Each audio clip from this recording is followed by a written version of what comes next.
I feel like I need to say this before I start the video because a lot of people may feel this way. Man, fuck Bud Night. With 100 million people watching, you guys decide to release a fucking commercial? I mean,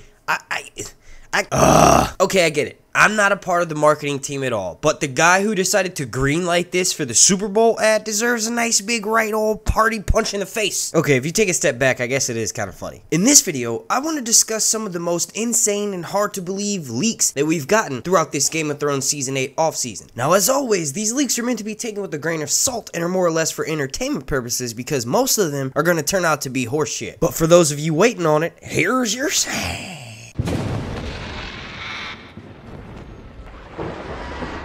Okay, so before we get started, please do me a massive favor and slap a like on this video. His like goal is going to be, you guessed it, 1,420. Also, make sure you're subscribed, and then, this is the most important part, make sure you have your notifications turned on so that way you get alerted every single time I drop a Game of Thrones video throughout this long night. Now, there are a few more thoughts that I want to share about the marketing campaign this season, so for those of you who don't want to hear me rant, go ahead and skip ahead about a minute to a minute and a half. Now, obviously, just like the rest of you all, most people I think can agree, if you're a fan of the show, you were expecting a trailer last night and you got this damn Bud Light commercial, you were probably a little bit pissed off, and that's understandable. Obviously, this was a giant troll by HBO and Dana Dave and everybody responsible for Game of Thrones. They knew that we'd all be expecting a trailer, so they decided it would be funny to give us something advertising the final season, but not quite anything what we expected. Now, to be honest, they accomplished their goal. We all knew it would be wise to release some sort of teaser for Game of Thrones, obviously not a trailer, but just some sort of promo with some new footage to get everyone hyped up on. Basically, if you get 13 seconds of footage, the rule by thumb is you get 13 minutes worth of video. They know how we are. We grovel over every single morsel they drop to us because it's been almost 2 years since our world has been at a standstill, and we want to know what happens to Jon Snow and Daenerys. I guess it was somewhat wise to do it the way they did. We did have another teaser for Avengers End Game, and then we also had all of the amazing Super Bowl ads, and then the actual Super Bowl itself. So when you look at all that, if there was some sort of promo for Game of Thrones, it probably would have gotten washed under the waves. Now, this show was so massive, the fan base knows that it's going to be the final season. And according to that YouTube video, the Crypts of Winterfell promo teaser rather, 23 million people watched that and are aware that Game of Thrones will be coming back for the final season on April 14th. Even though it would have been amazing to get something with 100 million people watching to let even more people know and maybe even draw in some new audience, the show doesn't actually have to do that. They can release their trailer on their own time on their own platform. That platform most likely being the Game of Thrones YouTube channel. Now, they did tell us to sign up for the Whispers of Westeros newsletter, so the trailer is going to be dropping soon. If I had to guess, I'd probably say mid to late February. Another reason that we probably didn't get the trailer this early is that one thing I've noticed is as soon as we get some sort of information for Game of Thrones Season 8, whether it's a promo picture, whether it's a small clip, Sansa meeting Daenerys, whether it's the actual release date for the season, about a day or two or maybe even 5 days later, the audience is hungry again. Every single super fan is like, okay, we need more. So the marketing department is sort of smart to not release the trailer this early, because by the time the season comes out, the hype from that first trailer would have likely died down. Or at least that may be some of the rationale behind the marketing campaign. We all know that the hype for this show will never die, even after it goes off the air. Now on to the leaks. Now, the first most insane leak, and that's in air quotations there, that I want to discuss is something that's been getting a lot of attention lately. And I really noticed it after I released a video talking about how I believe these pictures of Jon and Cersei to be legitimate, for the main reasoning behind that, because they wouldn't have lugged all of this camera equipment up there. They wouldn't have gotten two of the busiest actors on the television show to go and appear for a scene that's never going to happen on the television series. Now, obviously, with the Bud Light fiasco at the Super Bowl, and then last year at the Con of Thrones 2018 when I interviewed Shay, the actress who portrays Shay, rather, Sybil Kikili, she confirmed to me that Dan and Dave were one to troll everyone. Back in Game of Thrones Season 6, she was seen filming in Essos. We all thought Tyrion would see her in some sort of dream, or maybe even she survived somehow, but she confirmed to me that yes, Dan and Dave love to troll people, and she was flown out there specifically for the purpose of trolling. So it is possible that they got the biggest actors on the show to come and film this scene that wasn't going to happen. It is also possible they intentionally filmed it right next to this window so that the paparazzi who were watching down below could have a clear enough shot to know exactly what the hell is going on. Now, here's the thing. They were reportedly doing this over the course of a few days, and there's actually more behind the scenes shots of some of the actors grabbing a quick smoke break in between scenes. Some people people even went as far as to speculating that you could see Daenerys in the background across from Kit in this image. Now what's interesting to me is I've actually had a few different people send me leaks saying that there's another side to this angle, and what we're shown through the window is only half of the story. Reportedly, Jon Snow has been captured or surrendered as a hostage in order for Cersei to release Sansa, and this is actually Jon Snow bending the knee to Cersei in one of the very last episodes of the season. In my opinion, it could be a mix of all that. It could be part trolling, and maybe we get to see something like this in season 8, but the real season was filmed indoors surrounded by green screens, so we don't actually know what's happening. It could be something more along the lines of Cersei is still pregnant and she doesn't miscarry like everyone thinks she will, and in order to save herself and her child, she decides to bend the knee to Jon Snow and surrender to him, but not to Daenerys. Or maybe, and this is something that I've speculated for a while, and I think it's the more logical choice, is that Jon Snow has just been defeated by the Night King in the north, and Winterfell's been sacked. The survivors he's brought down to King's Landing, and he decided to go and talk to Cersei in hopes of convincing her of letting him and his people stay there. Maybe they all figured that Daenerys not being present at this meeting would be the most wise thing because, well, a number of reasons. Her being pregnant, she wouldn't need the unnecessary stress, and we do know she has a bit of a temper, so she could say something that would trigger Cersei and ultimately make Cersei say no. And I know a few of you are probably thinking, she's Daenerys, she's a dragon, she has dragons, she could just go and take King's Landing and allow Jon Snow and the rest of their party to stay there, but not if they've just been defeated or mostly taken out by the Night King. Now, I will move on because we do have a bit more leaks to talk about in this video, but real quick, who do you guys think this person is right here accompanying Jon Snow? A lot of people have speculated that he could be the leader of the Golden Company, but I think it's more likely that he's one of Euron's top advisors. Maybe the chains are CGI'd in later, but this could actually be one of Euron's commanders taking Jon Snow to meet with Euron and Cersei. We do know that Euron has a habit of taking people prisoner after bum rushing them in the middle of nowhere. The TV show's version of Euron was set to be up there with Joffrey and Ramsay, and so far the only things he's done is do us a massive solid by ridding us of the Sand Snakes. But I will say that having Euron rush in with the Golden Company to a partially defeated Jon Snow and Daenerys and then kidnapping one of them would definitely put him up there with the likes of Ramsay and Joffrey. You know, I'm actually kind of glad I spent so much time talking and speculating about this because I just remembered this guy was actually confirmed as Harry Strickland, who we all know as the leader of the Golden Company. So this has been confirmed as the leader of the Golden Company, escorting Jon Snow to meet with Cersei and most likely Euron, who's off camera. My biggest question from that is, why is the leader of the Golden Company escorting Jon Snow to meet with Cersei? That doesn't make much sense unless Jon's been captured or willingly surrendered. Now, the next leak that I want to discuss is a bit of a mix of several different ones. The first one being that it's foreshadowed heavily in Game of Thrones Season 7 that Tyrion will commit some sort of betrayal against Daenerys and against Jon Snow. Now, I personally think it's more likely that Tyrion does something and unknowingly that, whatever it is, being a plan or maybe an action that he commits in Season 8, will backfire. This will cause it to look as though it's a betrayal to Daenerys. Now, some people have even gone even far to send me leaks saying that Bran is the mastermind behind Tyrion's execution in his supposed betrayal plot next season, mentioning that Bran will do something to destroy Daenerys' army and he will somehow place the blame of the destruction of Daenerys' army on Tyrion. The reason that Bran does this is because when Daenerys first arrives in the north, Bran notices how the Dothraki are in a strange land and how their customs mesh with those of not only the north but also of Westeros. So Bran then decides that it's a good idea to not have them survive once the Night King is defeated. And what I meant to say was their culture doesn't mesh with that of Westeros and of the north. Now, in my own personal opinion, I feel like that plot line is a little bit too heavy to, you know, somehow include in 6 episodes. I guess if they started from the very first episode, we do know that episodes 1 and 2 are going to be 60 minutes and the remaining 4 episodes are all going to be right around 80 minutes. So it is possible, but I feel like the only plots that we're going to be seeing in these last 6 episodes are going to be plots that were opened up in the previous 7 seasons. They're not going to be introducing any new material, although anything is possible, I guess, if the story is told well enough. And another sort of plot line that I want to discuss that are along the lines of a Tyrion betrayal are one that involves Tyrion plotting with Sansa, and this is what ends up being his downfall. Just to sort of summarize here, the leak basically mentions that once Daenerys and Jon Snow arrive to Winterfell, Sansa and Tyrion have a meeting, and in that meeting, Tyrion informs Sansa that Jon Snow and Daenerys have hooked up. Little does he know, Sansa was just informed by Bran that Jon is the rightful heir to the Iron Throne, and that Daenerys is technically Jon Snow's aunt. The two of them share this information with each other, and it's agreed by the end of the meeting that they must do whatever they can to break up a relationship between Jon Snow and Daenerys. Not necessarily in the alliance, but make it so that they do not consummate further, or even worse, first get married, because if the news were to travel around the Seven Kingdoms that Jon Snow, the rightful heir to the Iron Throne, was in an incestuous relationship with his aunt, the foreign invader Dragon Queen, who burned the Tarleys alive, if that rumor were to get out, they decide that the rest of the Seven Kingdoms would never ally with the North, and that would make Cersei's claim to the Iron Throne that much more valid, and make it near impossible for the rest of the kingdoms to stand behind the North after they finish dealing with the army of the dead. The leak states that Tyrion immediately begins enacting a plan. That plan leads in the capturing of Jon Snow. Apparently at some point in the season, Tyrion and Sansa agree that it's a good idea to parlay with Cersei and make some sort of a deal with her. That deal that Tyrion makes causes Jon Snow to get captured, and all of this sort of culminates when Bran intervenes, has a discussion with Sansa, and the two of them decide that Tyrion should be the one to take the blame for the capturing of Jon Snow and the destroying of Daenerys' army. Sansa is apparently easily convinced to do this because when she was making plans with Tyrion, Tyrion never mentioned the fact that Jon Snow would get captured. Now, in my opinion, that storyline seems a little bit too complex for, remember, just only 6 episodes. I do think there's a chance that Sansa and Tyrion have a meeting next season. I think what's going to happen is, since Sansa picks up from whoever she spends the most time with, she's going to play the game of faces with Tyrion. This may potentially lead to Tyrion revealing something about his motives that Sansa doesn't really like. I do think that after Jon Snow and Daenerys initially arrive at Winterfell, all of the members of House Stark are going to have a private meeting, and in this private meeting, alliances and how trustworthy are certain individuals are likely to be discussed. This brings up the perfect opportunity for Bran to mention how he peeked in on that conversation with Cersei and Tyrion last season, and then it's revealed what Tyrion's true intentions may be. Jon would obviously try to settle things down and mention how trustworthy he thinks Lord Tyrion is, but it'll likely be 3v1 where Arya, Sansa, and Bran have all been afflicted by the Lannisters in different ways. Now, they won't immediately try to execute Tyrion or try to do anything that drastic, but this could be something that we see in the first episode, and then it's sort of a slow burn throughout the season, culminating at the end of the season with Tyrion's trial. Now, the next leak that I want to discuss, and it's the one that I'm going to spend the least amount of time on, it's the one of this picture that we got way back in, I believe it was at the end of 2017. Game of Thrones Season 8 hadn't even really started filming yet, and this, to most people, had been debunked immediately because it clearly looks as though it's a behind-the-scenes image from when Jon Snow and Daenerys first met in Game of Thrones Season 7, but this is supposedly an image of Jon Snow stabbing Daenerys with Longclaw in order to make Lightbringer. Now, there's like a 0.000% chance that this image is real, and the same amount of chance that that would actually go down in Game of Thrones Season 8. We all know the prophecy of Azor Ahai. I don't want to,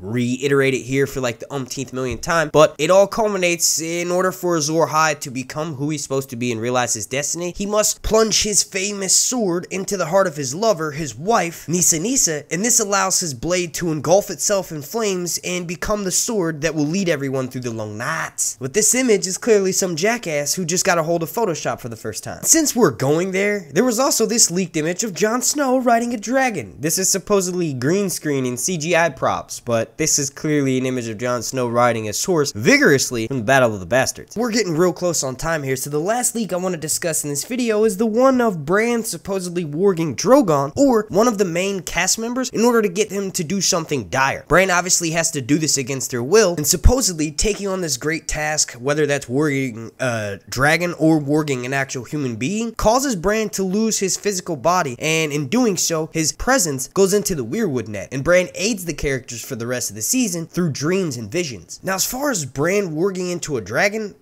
that would make sense with Bloodraven telling him that he would never walk again, but he would learn how to fly. I just feel like everyone is expecting that too much. The only way that Bran would actually warg a dragon would be if Daenerys is no longer alive and the dragons aren't listening to Jon Snow. They're not doing what needs to be done, so Bran has to take control of their mind in order to force them into doing it. As far as Bran warging into a human, in my opinion, this is far more likely. We've seen him do it with Hodor, and that whole experience was very traumatic to see on screen, so just imagine it happening to another character who is 100% sound of mind. Alright, and with that being said, I want to thank you all so much for watching. If you could please slap a like on this video. The like goal is going to be 1,420. Also, make sure you're subscribed, and then make sure every notifications turned on so that way you get alerted every single time I drop a Game of Thrones video throughout this long night. Super special shout out to every single member of my Patreon family over on patreon.com/SirHuntsReviews, and a special thank you to every single person watching this video right now. My name is Mark. This has been Sir Hunts Reviews.